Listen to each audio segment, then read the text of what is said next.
નમસ્કાર દોસ્તો, હું કલ્લુજી ઠાકોર. વેદનાની ડાયરી અભિયાન જેની આપણે શરૂઆત કરી છે સિદ્ધપુર વિધાનસભામાં, તેમાં યુવાનોનું અદ્ભુત સમર્થન મળી રહ્યું છે. સમર્થન આપવા બદલ તમામ જાગૃત યુવાનોનો હું ખૂબ ખૂબ આભાર માનું છું. અને છેલ્લા 2-3 દિવસમાં 13 થી 14 ગામોમાંથી વોટ્સઅપ દ્વારા માહિતી અને ફોન કોલ આવી ચૂકેલ છે.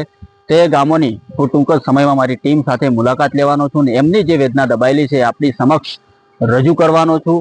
સાથે બીજા જે ગામોમાં બાકી છે દરેક ગામના યુવાનોને મારી વિનંતી છે કે તમારા ગામની જે વેદના છે મને વોટ્સઅપ કરો, માહિતી મોકલો અને આ વેદના આપણે એક જાગૃત યુવાન બનીને ઉઠાવીએ, જાગૃત બુલંદ અવાજ બનીને આપણે આ વેદનાને બહાર લાવીએ.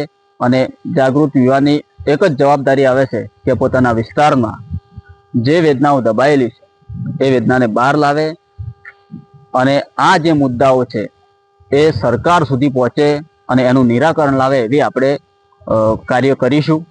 જય ગરવી ગુજરાત, ભારત માતા કી જય.